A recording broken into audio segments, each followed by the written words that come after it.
Olá pessoal, aqui é o professor Hermenegildo e estamos com mais uma aula de língua inglesa, dessa vez falando sobre o Past Continuous ou Past Progressive, como queiram. Vamos estudar o tempo pretérito no passado de uma forma contínua.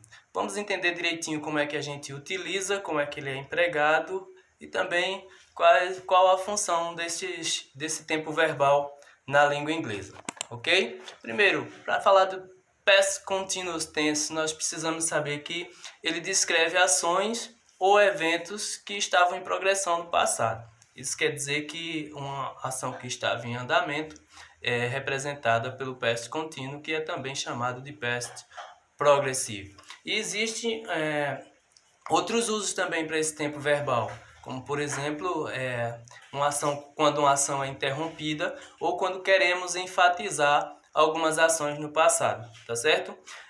Como é que esse tempo verbal é formado? A gente precisa entender direitinho para saber empregá-lo na prática, como é formado o Past Progressive ou Past Continuous Tense.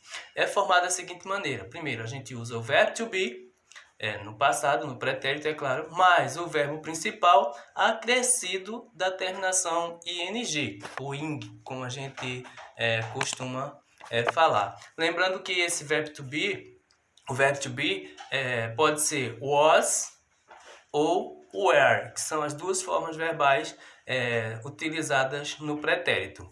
Isso vai depender, a forma que é utilizada vai depender, é claro, do pronome ou da pessoa a qual ele está fazendo referência na conjugação ou na utilização verbal. Além do verbo to be no passado, a gente acrescenta, como já falei, a terminação ing ao verbo principal, o ing, não é? Olha alguns exemplos que a gente pode ver. I was watching TV when you called me.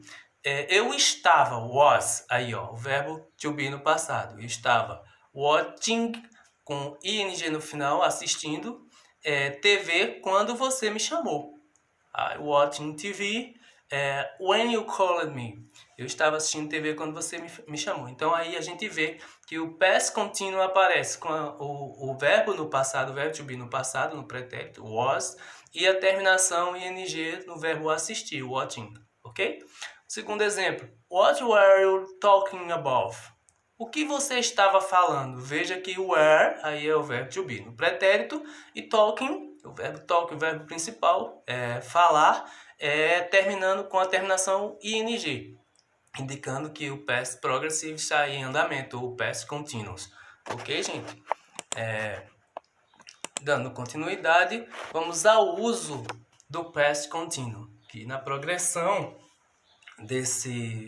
o past continuous, ele tem um aspecto relevante para se entender esse uso que a gente utiliza na prática, que se diferencia de outros tempos verbais no passado. A gente já viu que há uma diferença aí. Assim, deve-se levar em consideração que o past contínuo ele tem um caráter de andamento temporal no passado, ou seja, não fica estatizado, não representa uma ação concluída. Mas refere-se a alguma coisa que estávamos no meio de conduzir, ou conduzindo, na verdade. Estávamos fazendo, estávamos no meio do fazer, no meio do conduzir, no meio do elaborar a ação. Quando você estava praticando, aí entra esse verbo. E ele pode ser usado também para distinguir duas ações passadas, como que estava em pleno desenvolvimento quando foi interrompida por uma outra ação, ok? Então é assim que a gente usa o past contínuo. Além disso, a gente utiliza o tempo verbal para enfatizar, o que estava ocorrendo, a ação que estava sendo praticada no passado. Por fim, uma outra possibilidade de uso desse tempo relaciona-se com ações repetidas e temporárias também no passado. A gente pode exemplificar através da seguinte frase. Veja só. They were watching a film when the power went out. Eles estavam assistindo um filme quando a energia acabou, quando a energia apagou. Então, they were, veja aí a ação, o verbo estava, ele estava praticando a ação. Watching, a terminação ing, como a gente falou, estava assistindo. Então, a energia acabou, interrompeu aquela ação. Aí a gente representa isso com o past continuous tense. Ok? Segundo exemplo, para a gente entender melhor. My mom was working the whole night. Minha mãe estava trabalhando a noite toda, ou a noite inteira. Was aí, ó, ela estava trabalhando. Working, trabalhando. Então, was o verbo, o verbo to be no past tense, e o working, o verbo principal aí com a terminação ng, as duas formas aí caracterizando o past continuous ou past progressive, ok? O terceiro exemplo, last month I was organizing our party. Mês passado eu estava organizando nossa festa. Então, ó, eu estava, organizando aí o verbo principal com a terminação em ing, como já falamos, e o was, o verbo to be, aí no pretérito, caracterizando também a forma verbal que estamos estudando, o past continuous ou past progressive, como temos falado, tá certo? Vamos a mais, dando continuidade. Agora vamos classificar esses exemplos segundo o uso do past contínuo. Como é que a gente usa? Como é que a gente classifica esses exemplos? Observe que nos exemplos anteriores, aí, no primeiro exemplo, nós estamos diante de duas situações. Na primeira oração, a ação estava em desenvolvimento quando a energia acabou. Então ela foi interrompida, não é? Interrompeu a ação, a função do past continuous aí, interrompeu uma ação que estava em andamento. No segundo exemplo, tem uma ênfase em destaque para a ação que estava ocorrendo. A ação estava sendo praticada, que era o fato da mãe ter trabalhado a noite toda, né? E o terceiro exemplo mostra uma ação temporária, isso ocorrida no pretérito. Valeu, gente? Entendido até aí? Então, adiante. Vamos às regras agora. Como é que nós devemos utilizar o presente contínuo de acordo com as regras gramaticais da língua inglesa. Ó, por ser um tempo verbal composto que utiliza o verbo to be mais o verbo principal, ele é formado pelo auxiliar to be, como já temos dito, acrescido do participle, que é o verbo principal, sendo essa estrutura nas orações afirmativas, cada um desses verbos tem uma função específica. Não é?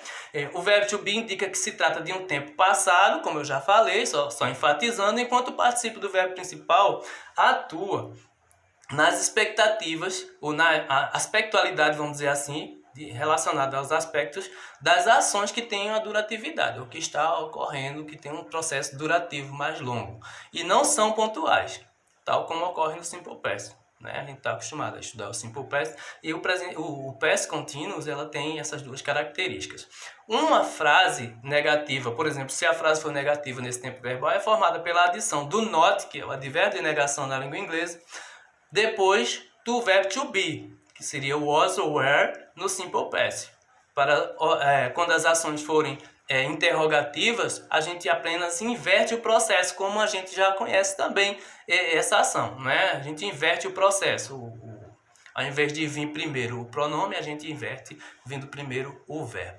Basta inverter o processo principal, o verbo principal, e o sujeito, e a ação continua da melhor forma possível, de forma correta, de acordo com as regras. Então, na afirmativa eu teria aí I was, ou you were, não é? Na negativa teria I wasn't, ou I was not, ou you weren't, ou, não é? E na interrogativa seria o contrário, was I, were you, e assim por diante em todas as pessoas do discurso. Tá certo, pessoal? Para não restar dúvida, a gente precisa entender essas regrinhas da língua inglesa para a utilização do past continuous ou past progressive. Quando temos duas ações no passado, uma no past continuous e outra no simple past, devemos atentar para o uso de when, que é a palavra quando, né, o advérbio quando, e de or, que significa enquanto. O primeiro acompanha as ações que estão no simple past e o segundo acompanha as orações que estão no past continuous. Veja o exemplo aqui que a gente vai dar agora, que vai ficar bem claro como a gente utilizar essas duas palavrinhas aí para caracterização do past continuous quando usamos duas ações no passado. Então veja o exemplo. I was reading, eu estava lendo a book when the door opened. Eu estava lendo um livro quando a porta abriu. Veja que eu estava lendo o livro, primeira ação. Depois tem quando a porta abriu, a segunda ação. Então, duas ações no pretérito. Veja que eu estou. I was reading, eu estava lendo a book. When the door opened. Olha o quando aí, when. O quando, indicando que as duas ações estavam em andamento, ok? Segundo exemplo. While he was limping, I made dinner. enquanto ele estava dormindo, eu fiz o jantar. Então, duas ações também no passado. He was, estava sleeping, dormindo, né? Olha aí a terminação em NG. I made, eu fiz, uma ação também no passado, o jantar. Então, duas ações sendo praticadas. A primeira com a utilização do when, que é quando, e a segunda do while, que é enquanto. Tá certo? Esses dois advérbios aí caracterizando o past continuous quando ele representa duas ações na mesma oração no pretérito, no passado. Tá certo, pessoal? É bom a gente entender essas questões para não restar dúvida quanto à utilização do when. Normalmente, os tempos perfeitos em inglês têm uma conexão com o presente, estão relacionados ao presente. No entanto, os tempos verbais past perfect, que é o pretérito perfeito, ou past perfect continuous, que é o pretérito perfeito contínuo, tem relação estreita com o passado, ou seja, está relacionado ao passado diretamente. O primeiro trata da relação entre duas ações passadas, mostrando que uma ocorreu antes da outra. A oração que contém o past perfect, o pretérito perfeito, é a que ocorreu primeiro, ou primeiramente. E esse tempo verbal é formado pelo verbo heard mais o past participle, ok? Ou o verbo ter mais o past participle. Veja os exemplos que temos a seguir aqui. Veja, por outro lado, o past perfect continuous também expressa uma relação entre duas ações passadas, mas o seu foco está na duração, no desenvolvimento da própria ação passada, e não diretamente naquilo que a gente já falou. Então, formando pelo verbo heard mais been mais o present participle acrescido menos o ing, sem o ing, ok? Veja o exemplo aí, como eu já falei. She had been working, she was glad about it. Ela estava trabalhando. She had been working. Ela tinha trabalhado. Veja o had aí, ok? Ela ficou feliz a respeito disso. She was glad. Veja, she was. Ela estava ou ficou feliz com isso, a respeito disso. Olha o próximo exemplo. She had worked. Ela tinha trabalhado. She looked glad about it. Ela parecia feliz a respeito disso. Então a gente vê que as conexões aí elas se encaixam para caracterizar a utilização do past continuous tense na utilização do past perfect continuous. Ok, gente? Veja que no exemplo com o past perfect continuous, o foco está na progressão da ação, no andamento da ação. Enquanto no segundo exemplo, com o past perfect, o foco está no resultado, na conclusão da ação, ao diferenciar-se entre os dois tempos verbais. Ficou claro? Em síntese, o past continuous, para a gente encerrar o conteúdo, a ação de hoje, o past continuous descreve ações em desenvolvimento no passado. Aquelas ações que estavam em desenvolvimento, foram interrompidas ou concluídas, mas elas estavam em desenvolvimento. Assim a gente caracteriza o past continuous, finalizando o conteúdo de hoje, esperando que vocês tenham gostado e até uma próxima aula. Valeu? Um abraço a todos. Tchau!